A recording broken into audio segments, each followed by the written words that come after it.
ഈ മുസ്ലിം സ്വാധീന മണ്ഡലങ്ങളിൽ ഡൽഹിയിൽ BJPക്ക് വലിയ മുന്നേറ്റം നേടാൻ കഴിഞ്ഞു എന്നുള്ളത് ഒരുപക്ഷെ കോൺഗ്രസിനെ ആപ്പിനെയും BJP വിരുദ്ധരെയും ഒരുപോലെ അമ്പരപ്പിച്ചിരിക്കുകയാണ്. മുസ്ലിങ്ങൾ ഒരിക്കലും BJPക്കൊപ്പം നിൽക്കില്ല എന്ന് പറഞ്ഞവരുടെ കരണത്തേറ്റടിയാണ് കഴിഞ്ഞ ദിവസത്തെ ഡൽഹി തിരഞ്ഞെടുപ്പിൽ മുസ്ലിങ്ങൾ BJPക്കൊപ്പം നിന്ന കാഴ്ച എന്ന് പറയുന്നത്. എങ്ങനെ കാണാം നമുക്കിതിനെ? കോൺഗ്രസ് ആയാലും അല്ലെങ്കിൽ രാജ്യത്തെ പ്രതിപക്ഷം മുഴുവൻ എന്താണ് ഈ രാജ്യത്തും വിദേശത്തും പ്രചരിപ്പിച്ചത്? BJP ഹിന്ദുത്വ രാഷ്ട്രീയമാണ്, ഹിന്ദു രാഷ്ട്രമാണ്, ഇതൊക്കെയല്ലേ പറഞ്ഞ് പ്രചരിപ്പിച്ചത്?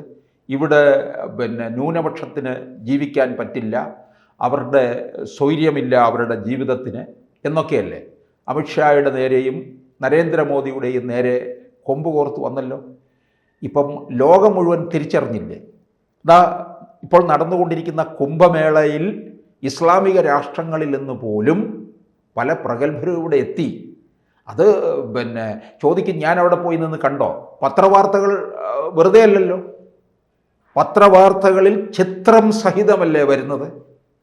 എല്ലാവരും ഇസ്ലാമിക രാഷ്ട്രങ്ങളിൽ നിന്ന് ഒരിക്കലേ പാകിസ്ഥാൻ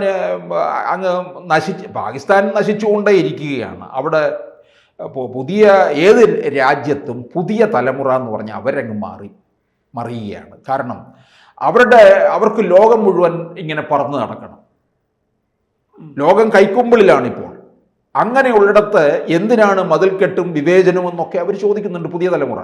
പാകിസ്ഥാൻ ഇടയ്ക്ക് കൂപ്പ് കുത്തിയില്ലേ? അവിടെ സാധനങ്ങൾക്കൊക്കെ വലിയ വിലക്കയറ്റവും സാധാരണക്കാരനെന്നല്ല ആർക്കും ജീവിക്കാൻ പറ്റാത്ത ഒരു സാഹചര്യമൊക്കെ ഉണ്ടായി. കാരണം അവർ കിട്ടുന്ന പണം മുഴുവൻ ഈ തീവ്രവാദികൾ അതിനുവേണ്ടി പ്രോത്സാഹിപ്പിക്കുന്ന നമ്മുടെ രാഷ്ട്രത്തിൻ്റെ ധനമെന്ന് അല്ലെങ്കിൽ ഏത് രാഷ്ട്രത്തിൻ്റെയും ധനം ചെലവഴിക്കുന്നത് ആരോഗ്യം, വിദ്യാഭ്യാസം, ഭക്ഷണം ഈ വക കാര്യങ്ങൾക്ക് പോവുകയാണ്. പാകിസ്ഥാൻ ചെലവഴിച്ചു കൊണ്ടിരിക്കുന്നത് എന്തിനാണ്? ഈ തീവ്രവാദത്തിനാണ്. തീവ്രവാദ ഹബ്ബാണ് പാകിസ്ഥാൻ.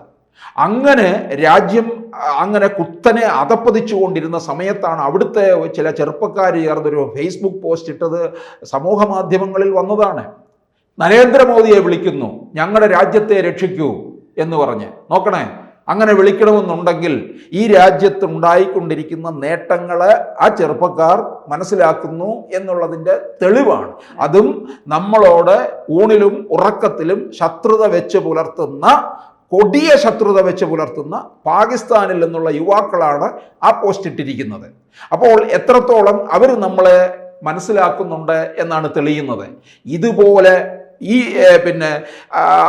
അതുപോലെ തന്നെ നമ്മൾ പല രാഷ്ട്രങ്ങളും ഇസ്ലാമിക രാഷ്ട്രങ്ങളോടെല്ലാം തന്നെ കുവൈത്തുമായിട്ട് എന്താണ് നമ്മൾ നരേന്ദ്രമോദി അവിടെ ചെല്ലുന്നു, അവിടുത്തെ പരമോന്നത ബഹുമതി വാങ്ങിക്കുന്നു, അവിടുത്തെ ഭരണാധികാരി പ്രോട്ടോകോൾ ലംഘിച്ച് വരുന്നു, മോദിയെ സ്വീകരിക്കാനെത്തുന്നു.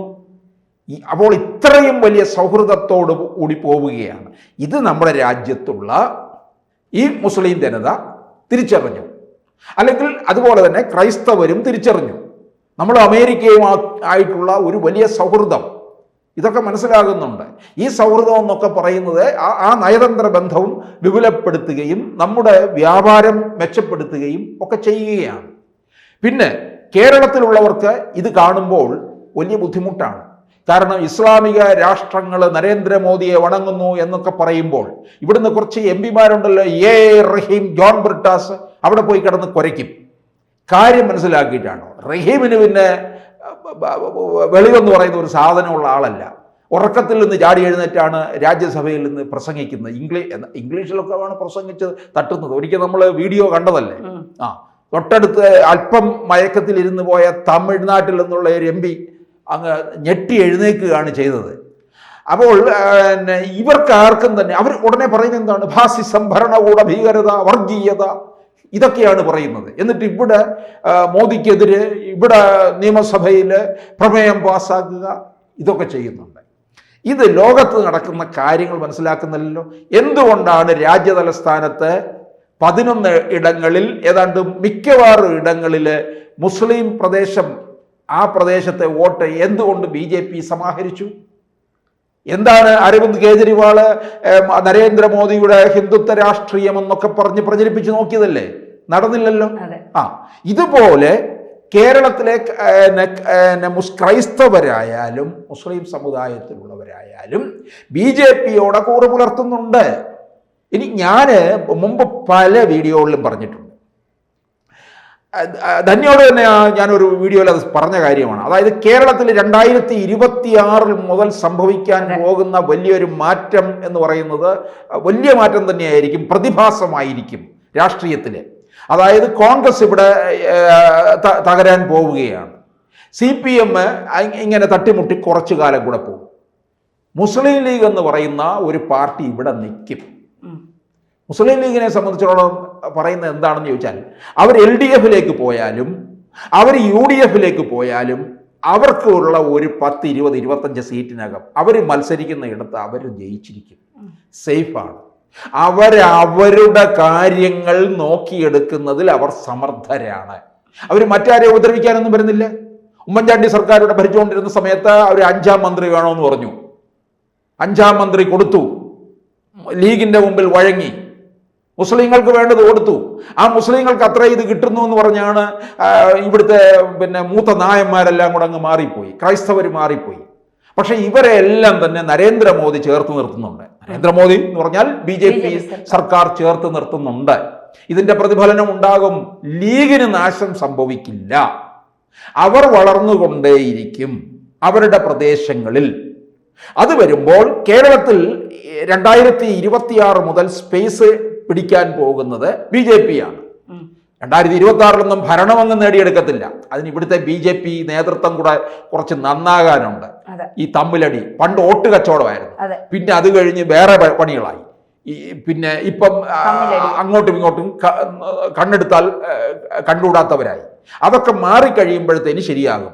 അമിത്ഷാ 36 പറയുന്നത്. പക്ഷെ അതിനൊക്കെ മുമ്പ് കേരളത്തിൻ്റെ ഭരണം നിർണയിക്കുന്നതിൽ BJP പ്രധാന പങ്ക് വഹിക്കും.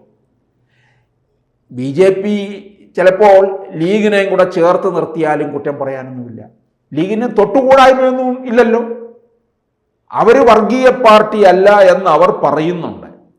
പിണറായി വിജയൻ പറയുന്നുണ്ട് ലീഗിന് വർഗീയ സ്വഭാവമുണ്ട്, ജമാഅത്തെ ഇസ്ലാമിയും SDP-യും പോപ്പുലർ ഫ്രണ്ട് ഇല്ല, പോപ്പുലർ ഫ്രണ്ടിന്റെ അണികളൊക്കെ ഉണ്ട്, പിന്നെ വെൽഫെയർ പാർട്ടിയും ഒക്കെ ആയിട്ടാണ് ബന്ധം എന്ന് പറയുന്നുണ്ട്. അപ്പോൾ ലീഗിനെ ഒരു വർഗീയ പാർട്ടിയായിട്ട് ചിത്രീകരിക്കാൻ പിണറായി ശ്രമിക്കുന്നു. അതെന്തിനാണെന്നറിയാമോ? അത് ലീഗിനെ ആദ്യം ഒന്ന് കൂടെ കൊണ്ടുവരാൻ ശ്രമിച്ചു, നടന്നില്ല. അപ്പോൾ അതിനകത്തൊരു ഒരു ഈ കലക്കവെള്ളത്തിൽ മീൻ പിടിക്കാനുള്ള ഒരു ശ്രമം നടത്തുകയാണ് പിണറായി വിജയൻ. അത് തന്ത്രം പയറ്റും. ആ 26 അതാണ് പയറ്റാൻ പോകുന്നത്. അത് പയറ്റുമ്പോൾ ഈ കോൺഗ്രസ്സുകാരന്മാർ പിന്നെയും അവിടെ ഇന്ദിരാഭവനിൽ ചൊറിയും കുത്തിയിരിക്കേണ്ടി വരും. അതായിരിക്കും സംഭവിക്കാൻ പോകുന്നത്. അപ്പൊ ഈ ലീഗിന് വർഗീയ പാർട്ടിയല്ല എന്ന് ബോധ്യപ്പെട്ട് കഴിഞ്ഞിരിക്കുന്ന സ്ഥിതിക്ക് കേരളത്തിലെ BJPയുമായിട്ട് പോലും ചേരുന്ന ഒരു കാഴ്ച നമുക്ക് കാണേണ്ടി വരും. എന്ന് വെച്ചാൽ അതൊരു തെറ്റായ കാര്യമല്ല. ന്യൂനപക്ഷ സമുദായത്തെ BJP ചേർത്ത് നിർത്തുന്നു. രാജ്യ തലസ്ഥാനത്ത് നിന്ന് തന്നെ അതിൻ്റെ തുടക്കം കുറിക്കുന്നു എന്നുള്ളതാണ് ഡൽഹി ഫലം നൽകുന്ന സൂചന.